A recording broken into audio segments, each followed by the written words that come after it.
कहा बेटा तुमने तुम्हारा बेटा जीवाना है ना तो रामपाल महाराज जी के ले जाओ। तुम हंसने लगे। मैंने कहा हम तो राम रहीम से नामधारी हैं 26 साल से, और आप तो ऐसे ही करे, नाम एक है। लेकिन हमें जब बाद में पता चला कि नाम में ही दिन और रात का अंतर है। हे परमात्मा, आप कहाँ छुपे हुए थे, हम कहाँ ढूंढ रहे हैं, आपको क्या बताऊं मैं। हे महाराज जी हमें बख्श दो, आप हमें माफ कर दो। सही में हम बहुत निकम्मी आत्मा है। मेरा बेटा रस्सों से बांध कर ले जाना पड़ता था, और मेरा बेटा जिस दिन गया घर से 94 किलो वजन था। आप किसी पड़ोसी से पूछ सकते हो। राजेश चोटी वाला मेरा नाम था। राजेश दास नाम है, भिवानी में हर आदमी जानता राजेश चोटी वाले को। राजेश जी, आप हिसार आए हैं, आज भिवानी से आए हैं। ज़्यादा दूरी तो नहीं है, लेकिन किस लिए आते हैं यहाँ पर? हम जी मालिक को पाने के लिए आते हैं जी। हम पहले राम रहीम से जुड़े हुए थे जी। राम रहीम जी से कब जुड़े और कितने साल तक रहे? 26 साल जुड़े हैं जी, 26 साल तक जुड़े हैं। कौन से सन में नाम लिया था राम रहीम? 93 में जुड़े थे जी हम। तो संत रामपाल जी महाराज के शरण में कब आए? हम 16 मार्च और 2019 को आया जी। देखिए सर, राम रहीम जी भी 2016 में जेल में चले गए थे, और उससे पहले संत रामपाल जी महाराज 2014 से जेल में ही हैं। तो सर, एक जेल वाले बाबा को छोड़कर दूसरे जेल वाले संत की शरण में आए, आखिर क्यों आए? इतने सारे बाहर घूम रहे, उनकी शरण में चले जाते। जरूरी है कि ऐसा करना? हमारी बहुत लंबी कहानी है जी, मैं छोटा सा करके बताता हूँ कि राम रहीम का और हमारे जो गुरु जी रामपाल जी महाराज जी हैं, परम जो अपने मालिक हैं, उनकी लीला और उनकी लीला में दिन और रात का फर्क है। वो तो नाचने गाने वाले बाबा जी हैं, और एक एक वो सेब संतरे टोकरी, वो हरी मिर्च प्याज और 2,500-3,000 हज़ार की बेचते। और हमारे गुरुजी तो फ्री में भंडारा, और जो आने जाने वाले हैं ना जी, रास्ते में भी बांधते हैं उनका बेटा ये ले जाओ और ये ले जाओ और ये ले जाओ, और दोनों हाथों से माया और सब कुछ, और सारे सुख और दुख सारे अपनी तरफ तो ले लेते हैं, दुख और सुख देते हैं। बेटा तुम दुख लेते रहो। वो जेल में हमारे लिए हैं जी, गुरुजी जेल में नहीं है। जेल में तो हम लोग हैं जो कि आज जो यहाँ घूम रहे हैं।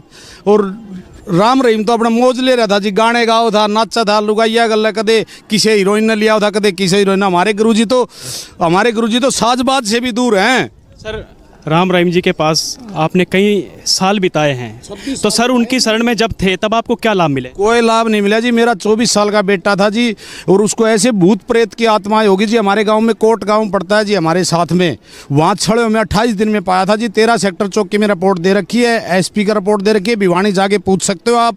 साइबर से पकड़ा गया वो मेरा बेटा। फिर वो हमारे को एक माई मिली, वो स्वयं ने भेजी जी, मालिक ने भेजी, रामपाल जी महाराज जी ने। दोसा की वो दोसा कहाँ, भिवानी कहाँ है, चौकी में क्या लेने आई वो स्पेशल हमारे लिए आई। और उन्होंने कहा बेटा तुमने तुम्हारा बेटा जीवाना है ना तो रामपाल महाराज जी के ले जाओ। तुम हंसने लगे। मैंने कहा हम तो राम रहीम से नामधारी हैं 26 साल से, और आप तो ऐसे ही करे, नाम एक है। लेकिन हमें जब बाद में पता चला कि नाम में ही दिन और रात का अंतर है। हे परमात्मा, आप कहाँ छुपे हुए थे, हम कहाँ ढूंढ रहे हैं, आपको क्या बताऊँ मैं। हे महाराज जी हमें बख्श दो, आप हमें माफ कर दो। सही में हम बहुत निकम्मी आत्मा है। मेरा बेटा रस्सों से बांध कर ले जाना पड़ता था, और मेरा बेटा जिस दिन गया घर से 94 किलो वजन था। आप किसी पड़ोसी से पूछ सकते हो। राजेश चोटी वाला मेरा नाम था। राजेश दास नाम है, भिवानी में हर आदमी जानता राजेश चोटी वाले को। मैंने सन 2009 में विधायक का इलेक्शन भी लड़ा कलानौर से, समस्त भारतीय पार्टी। मेरे को आम आदमी जानता है, कोई ऐसा आदमी नहीं जो मेरे हल्के में नहीं जानता हो। उसके बाद में मेरा बेटा बिल्कुल ठीक हो गया, बिल्कुल ओके। आज मालिक की दया से आया हुआ है, यहीं घूम रहा। उसके बाद से 3 साल से केस चला हुआ था मेरे बेटे का अपनी मिसिज के साथ। उनका कोई झगड़ा नहीं था, मेरा और मेरी समधन की थोड़ी तू मैं हो गई थी। इसलिए हमारे बेटे 2.5-3 साल तक दूरी बनाए रखे। और हमने एक बार मैं जोधपुर सोया हुआ था, जोधपुर में कोई काम से गया था, तो महाराज जी से मैं सोच रहा मन में, महाराज जी क्या रहेगा पुत्र वधू का, और मैं तो दूसरी जगह रिश्ता भी देख लिया मैंने तो, और उसकी रमेणी करानी है। तो महाराज जी मैंने सुबह 4 बजे मैं है ना जी आरती सुनता हूँ, तो मैंने आरती सुनी, तो आरती सुन के जैसे नाम जप के मैं सो गया, तो महाराज जी 5 और 6 के बीच में मेरे पास आए। ये एक सच्चाई है, मैं आपको क्या बताऊं, मैं हनुमान नहीं हूं जो छाती पाड़ के दिखा दूं। एक सच्चाई है ये, और मेरे साथ बीती हुई है, आप किसी से पूछ लेना। तो जैसे गुरुजी आगे एक तख्त पे बैठ गए सफ़ेद, मैंने कुछ बातें करी घर की। फिर बोले अच्छा बेटा मैं जा रहा हूँ, ये एक सच्चाई है बेटा जा रहा हूँ। मैं बोला गुरुजी वो एक केस चल रहा है बेटे का और पुत्र वधू का, तो मेरे दोनों हाथ ऐसे चुम्मे। नुबला निकम्मा, बेटे की शादी मत कर देना, वही बहू आएगी। आज 3 महीने बाद 1 तारीख को फिर हमने नए साल पर 1 तारीख तारीख को फिर प्रार्थना लगाई गुरुजी से, और गुरुजी बोले कि बेटा मालिक दया करेंगे। और जिस दिन प्रार्थना लगाई क्या तो हमारी पुत्र बदनू कहती थी 1 2 3 मैं जाऊंगी नहीं, आई हुई है यहीं अभी, मेरे पोती भी हो रही है, बोले मैं जाऊंगी नहीं, 1 2 3 चोटी वाले के घर नहीं जाऊंगी, मेरा चोटी वाला मेरा नाम था, आज तो मैं राजेश दास हूँ। ठीक है जी। तो वो 1 तारीख से जिस दिन प्रार्थना लगाई उस दिन से वो नू कहने लगी, अब की मम्मी को बता रही है, मम्मी मैं ऐसे कर रही हूँ, जैसे ऐसे आ गया मेरे अंदर जैसे कि मैं सारे कुंबे की कोड़ी भर भर के रो लूँ, हे परमात्मा बंदी छोड़ की जा। और 6 तारीख को भिवानी कोर्ट में केस चला हुआ था, आप जाकर के आप तसल्ली कर सकते हो, लास्ट तारीख थी वो। उस दिन मेरे बेटे का और मेरी बहू का तलाक हो जाना था, मेरी बेटी से भी भड़के है मेरी बहू, लेकिन वो 6 तारीख को कोर्ट में आई, लेकिन चैम्बर में नहीं गई जज साहब के, और वहीं बैठी रही। तो मैं उधर से लिकड़ा, भाई आए क्यों नहीं, तो मैंने फिर इनको बुला लिया, ये गाड़ी में बैठ गए थे जाकर क्या, मैंने इनको बुलाया, बहू आई हुई है मिलो, और बहू हमारे कोड़ी भर भर के रोने लगी, हे बंदी छोड़। और उसी दिन से अभी 12 तारीख को भी केस नहीं उठाया, 12 तारीख को केस उठा लेगी। उसी दिन हमारे घर आई, सीधी रसोई में चली गई, चाय पानी बनाया, हमारे लिए रोटी बनाई, पापा जी मेरे से गलती होगी, बहुत गलती होगी बेटा, मगर हमारे से भी गलती होगी, समय खराब था हमारा, अगर हम पहले गुरु जी के शरण में होते रामपाल महाराज जी के तो ये दिन नहीं आते हमारे पास, ये दिन नहीं आते। हम गलत साधनाएं कर रहे थे, राम रहीम जी की गलत साधनाओं के चक्कर में गिर रहे थे बेटा हम काल के। सर आप बता रहे थे कि राम रहीम जी के पास 26 साल रहे हैं, तो राम रहीम जी ने कौन से मंत्र दिए थे आपको? सतपुरुष अकाल मूर्त सबद सबरूप पिराम, ये सभी काल, हमारे गुरुजी तो काल के नाम बताते हैं जी, ये काल के नाम है ये। यानी कि आपके गुरुजी कहते जो राम रहीम देते थे वो काल के नाम थे, तो संत रामपाल जी महाराज कितने मंत्रों का जाप देते हैं? ये भी वही देते हैं, लेकिन इनकी साधना में और उनकी साधना में दिन और रात का है, वो तो एक एक चीज वेद शास्त्रों को उठा उठा के ऐसे बताते होंगे, बेटा ये नूर ये नूर ये नूर। बेटा क्या कह रहे हो बहन जी आप? ये अलग नहीं है, ये अलग है जी, गुरु जी के इनके मंत्र रामपाल जी महाराज के अलग है, वो अलग मंत्र थे, वो 3 थे। गुरु जी हमारे को 4 बार नाम देते हैं, 5 बार वो एक ही बार देते हैं, वो एक बार देते हैं, आपके गुरुजी 3 बार देते थे। हमारे गुरुजी तो टेस्ट ले लेगा, बेटा यहाँ भी पास हो जाओ, यहाँ भी पास हो जाओगे, जब मिलेगा सारा सौदा वहाँ तो जोड़ दिया, चलो पूरे परिवार को हमारे को सतनाम मिल गया। अभी हमारी पुत्र वधू ने नाम नहीं लिया, वो भी ले लेगी जी, सभी आई हुई है जी। बहुत सर संत रामपाल जी महाराज के शरण में जब आए तो आपको और क्या विशेष लाभ मिले? मेरे को तो ऐसे जी, सबसे बड़ा तो ये मेरे घर मेरी बेटी आ गई जी, मेरी पोती आ गई, मेरा बेटा ठीक हो गया जी, हैं जी। और एक दिन तो मेरी गाड़ी खराब हो गई जी, अभी मैं आया हुआ था जी नसीराबाद गया हुआ था, अभी मेरी गाड़ी खराब हो गई तो अजमेर से वो मिस्त्री बुलाए जी, अजमेर से वो इलेक्ट्रिक गाड़ियाँ हैं आजकल, वो चेक करी तो उन्होंने कहा 25,000 रुपये का खर्चा है। मेरे पास तो 1 रुपया भी नहीं था उस टाइम, मैंने घर से पैसे मंगाए। मैंने कहा ये परमात्मा बंदी छोड़, ये क्या हुआ? मैंने कहा इनसे भगतवती से फ़ोन पे मंगाए, गुरु जी की कोई लीला, क्या अब तक कोई आदमी मरना हो आगे, क्या अब तक क्या होना हो? तो जी वो 4,000 रुपये में वो मिस्त्री खुद ही मान गया, बोला 4,000 रुपये दे दो। वो खुद बोला वो मिस्त्री मेरे मुंह से, अपने मुंह से बोला जी मेरे को 4,000 रुपये दे दो, आपकी गाड़ी ठीक हो गई है। नहीं तो मना कर रहा था स्टार्ट नहीं होगी गाड़ी।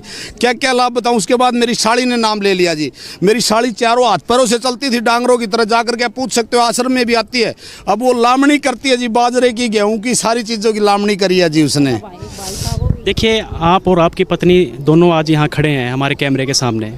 सर राम रहीम जी के पास आपको कोई लाभ नहीं मिला, कुछ भी नहीं मिला, लेकिन आप उनको 26 साल तक पूछते रहे और तो पता नहीं था जी। हमारे प्लॉट है ना जी, हमारा मकान है जहाँ, हमारे प्लॉट से 100 मीटर दूरी पे हमारे चाचा का प्लॉट है, उसमें भी आश्रम बनी गुरुजी की। तो ये माई आती थी, बिला नाम ले लो, पानी समरसीबल लगा हुआ है हमारे घर में, भगत जी के घर में, तो समरसीबल से छोटे वाला भगत पानी भर देता था ड्रामों में। लेकिन हमारे को ये मान्यता, माई वगैरह हमारी पड़ोसन है वो आती थी, बेटा भाई नाम ले लो तुम भाई, हम कहते थे, हंसते थे, नाम सब एक, हमें नहीं पता था गुरुजी की तो लीला ही कुछ अलग है, नाम भी अलग है, पावर भी अलग है, सिस्टम भी अलग है। और राम रहीम के पास तो कुछ ना है जी, मूंगफली के फोत तक भी कोनी। सर आपकी वाइफ खड़ी हैं, बहन जी जो आपके पति बता रहे हैं कि संत रामपाल जी महाराज के शरण में आने के बाद आपको बहुत सारे लाभ मिले, आपका बेटा भी ठीक हुआ, तो ये बताइए जो अभी आप बता रही थी कि बाबा राम रहीम जी 3 मंत्र का जाप देते थे और संत रामपाल जी महाराज 3-4 मंत्रों का जाप देते हैं, तो उन मंत्रों में क्या फ़र्क है? 4 बार नाम देते हैं जी, 5 बार रामपाल जी महाराज, वो एक ही बार देते थे। यानी संत रामपाल जी महाराज का जो मंत्र है आप कहना चाहती हैं शास्त्र के अनुसार है? हाँ जी, शास्त्र के अनुसार है जी। राम रहीम जी जो मंत्र देते थे उनका नहीं शास्त्र अनुसार था?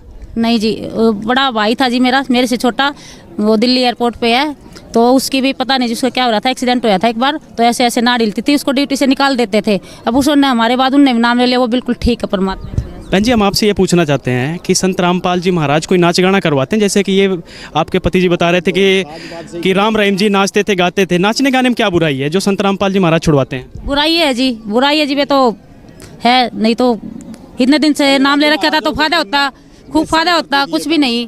क्या बता रहे सर आप? ये पहले राजे महाराजाओं के टाइम में हमारे गुरु जी बताते वेश्याएं करती थी ये काम जो राम रहीम कर रहा है। ये नाचना गाना वेश्याओं का काम होता है, संतों का नहीं होता। सर, जो आज भी राम रहीम जी के दरबार में फंसे हुए हैं, आज भी लोग कह रहे हैं कि आप वो भी कह रहे हैं कि आज भी राम रहीम जी हमारे पूर्ण पिता हैं, वो पिताजी कहकर बुलाते हैं, तो क्या संदेश देना चाहेंगे उनको? हम भी तो पिताजी बोलते थे जी, हमारी आंखों पे मोतियाबिंद छाया हुआ है ना, हम भी तो बोलते थे बैसका के बीन बजाना, बैसका के बीन बजाना। हैं जी, बैसका के बीन बजाना, बैस अपना टुरमक टुरमक लिखाएगी, उसको पता तो है नहीं। संदेश क्या देना चाहेंगे उनको जो आज फंसे पड़े हैं उनको? संत रामपाल जी स्वयं मालिक आए हुए हैं और जल्दी जल्दी आ जाओ, आना पड़ेगा जी उनको। आएंगे वो सभी आएंगे, सभी आएंगे। हमने 1-1.5 महीना नाम लिया हुआ था जी। हमारे घर पड़ोस में राजपूतों का मकान है, मेरे चाचा जी लगते हैं वो, मेरे चाचा जी का मकान है। तो उनके छोटे छोटे कुत्ते हैं जी, पिल्ले थे। तो जैसे मैं गाड़ी निकाल रहा था, सुबह गाड़ी निकाली मैंने बोलेरो, तो वो बोलेरो के नीचे बैठा हुआ था जी। सच्चाई आप जाकर के पता कर लेना, क्योंकि अनजान भगत भी हैं जो मोबाइल पे देखते होंगे। पहले मैं भी सोचता था कि ये दिहाड़ी देते हैं रामपाल जी महाराज जी इनको 500 रुपये या 400 रुपये, जब ये बोलते हैं मैं टीवी देखता था। तो आज मैं बोलता हूँ कि मेरे को क्या दिया, मेरे को तो इतना कुछ दे दिया, मेरे भंडार भर दिए रामपाल जी महाराज ने, तो उन लोगों के भी भंडार भर दिए, इसीलिए बोल रहे थे वो लोग, है जी। तो वो पिल्ला मेरी गाड़ी के नीचे आ गया जी, उसके मुंह में खून आ गया जी, मुंह से ऐसे ऐसे करके वो नीचे गिर गया। तो गिर गया तो जी वो मेरी चाची और चाचा दोनों आगे जी। नारायण नंबरदार नाम है, भिवानी का है वो, ठाकुर नारायण सिंह नंबरदार, दोनों आगे। वो मेरा चाचा मेरी चाची को गाली देने लगा बहुत जोर जोर की। मैं बोला चाचा परमात्मा दया करेंगे, आप इसको, मेरी चाची को गाली मत दे, इसको अंदर रोक के नहीं रखती वो नहीं। तो मैं अपनी गुड़िया एक M.Com कर रही है, मैं उसको बोला बेटा इसको दूध ला दे। नूली पापा जी मर गया ये। मैं बोला अमृत जल ला दे, तो गुरु जी का दूध में मिला के, तो वो दूध में जैसे एक चम्मच डाला, का करके वो उठ लिया। आज वो कुत्ती इतनी हो रही है, सच्चाई है ये। मैं उसके बाद में जनवरी में एक जी भैंस ले आया मैं, भैंस। तो उसका जून हो रही थी जी, काटड़ी थी, छोटी काटड़ी थी, उसका जून हो रही थी। हमारी हरियाणवी भाषा में जून बोलते कीड़े को। तो मेरे को एक पड़ोसी बोला इसको तेल दे दे। तो एक भैंस का सुआ आता है जी, बड्डा इतना मोटा। मैं वो सुआ भर भर के 2-3 बार तो दे दिया, 2-3 दिन, तो वो ठीक लगने लगी। एक दिन मैं शाम को भगतमती को बोला कि तू इसको तेल दुबा दे यार, ये चर नहीं रही, इसकी आंखों में डीड आ रही है। जैसे मैंने उसको तेल का सुआ भर के दिया ना जी, उसकी सांस वाली नलकी में चला गया और वो मर गई जी। ये सच्चाई है, वो मर गई। भगतमती मेरे को गाड़ देने लगी, अगया तना भैंस का इसका भी नाश कर दिया। पहले तो 30,000 की बेच दी, 55 की ले गई, 80,000 की ले गई भैया, और तने कर दिया डामाडोल। मैं बोला गुरुजी बोलते हैं इसके अंदर तूड़ा भरवा देंगे, एक उसमें बोलते हैं मगर सत्संग में, ये मर जाएगी तो इसमें तूड़ा भरवा देंगे। व्यापारी लोग ऐसे करते हैं। तो जी ये गाली देने लगी मेरे को, मेरे दिमाग में आ गई जी। मैं अमृत जल ले आया थोड़ा सा पानी में और मैंने उसके मुख में डाला जी। वो जो तेल था ना जी, वो जो भाई जानते भैंस पालते, उसकी सांस वाली नलकी में चला गया जी वो तेल। और मैंने डॉक्टर के पास भी फोन कराया, डॉक्टर बोला ये मर गई भाई। तो मैंने जैसे उसके अमृत जल डाला, आज वो मेरे घर इतनी बड़ी है जी। और सबसे अलग है वो काटड़ी परमात्मा की, सतगुरु राम। हाँ जी, और एक और है जी, मेरे चाचा की लड़की का 2.5 साल से जी नकवा लगा हुआ था। वो भी राम रहीम के शिष्य थे जी, 28-30 साल से। वो मेरे से भी पहले से हैं, वो मेरे से भी पहले से, भगत जी सच साहेब वो मेरे से भी पहले से हैं। उसके बाद में 2.5 साल 6 महीना जिंदल हॉस्पिटल में रखिए, जाकर के जिंदल हॉस्पिटल में पता कर सकते हो मेरे चाचा का। उसके बाद में 2.5 साल में मरता क्या नहीं करता, कहाँ नहीं ले जाता, अभी आपको सबको पता है ये। उसके बाद में क्या हुआ कि मेरी मौसी की लड़की की शादी थी 12 नवंबर की। मैंने वहाँ, मेरी चाची आई हुई थी, कुछ हमारा डिस्प्यूट चला हुआ था। तो मैंने मेरी चाची को बोला चाची इधर आ जा, ब्याह होने दे, आप ही सत्संग करते हैं मालिक का। तो जैसे मैंने मेरी चाची से पूछा चाची बेबे ठीक है क्या, बोला ना भाई। मैं बोला इसको रामपाल जी महाराज जी के आश्रम में लिया और राम रहीम का पंड छोड़ दो, ठीक रवांगे जी, जावांगे आप ही। तो अनुली भाई तेरे चाचा को समझाना। एक दिन फिर मेरी गाय खूगी जी, मैं ढूंढ रहा था मेरी गाय खूगी। तो मैंने सोचा गाय तो पा जाएगी, पहले सत्संग कर लेना गुरु जी का। वहाँ जाके मैंने अरदास लगाई, मैं मोटरसाइकिल पे था, गुरु जी आप गाय ढूंढ के लाओ, मैं आपकी चर्चा करके आता हूँ। मैं इतना सवार थी हूँ, मैं गुरु जी को भेज देता हूँ कहीं भी मेरे काम, ये सच्चाई है जी। तो जैसे कि 3 रोज हो गए थे गाय खुई हुए, मैं चला गया, मेरे चाचा मिल गए, मेरे चाचा भी बोला भाई शाम को चलेंगे, मैं शाम को ले आया जी। जिस दिन वो मैंने गाड़ी से उतारी नाम दीक्षा केंद्र के आगे, वो जैसे उतारी तो उसके पैर के यहाँ जी गाड़ी की कोई नोक लगी, खून आने लगे। उस बेबे को ये नहीं पता चला कि मेरे खून आ रहे हैं। लैटरिंग पेशाब मैं कर देती थी। मैं बोला बेबे खून आ रहे बोली भाई मेरे को नहीं पता। मैं बोले पैर मारे कोई ने। उसको नाम दीक्षा केंद्र ले जाके गुरुजी को जहाँ मैंने ले गया स्थान पर, वहाँ मैं रेडी, वो नहीं होती स्टेचू से रेडी रिक्शा, उसमें लेके गया। उसके बाद क्या हुआ, आज उन्होंने 3 महीने नाम लिए हुए हैं, अभी सतनाम नहीं मिला। वो मेरी बेबे खुद नहा लेती है और खुद बताती है, और 100-150 मीटर 200 मीटर अपने आप चलती है डंडी से। सच्चाई है। पालवास गांव में आकर के महेंद्र का मकान पूछ लेना किसी से भी, राजेश चोटीवाला भिवानी में किसी से पूछ लो, आश्रम में पूछ लो, जाकर के देख लो अपनी आँखों से।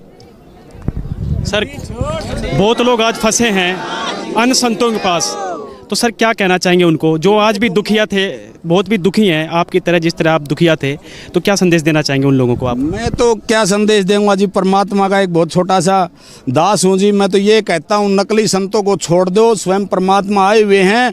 और मैं भी बोलता था, मैं भी इतनी निकम्मी आत्मा था कि दूध में नायोडी खीर खाया है, रामपाल की जलेबी खाया है। ये परमात्मा एक आज एक वो मुँह हमारे को भी दे जाओ, हमारी गति हो जाएगी। सही में सच्चे बात है ये।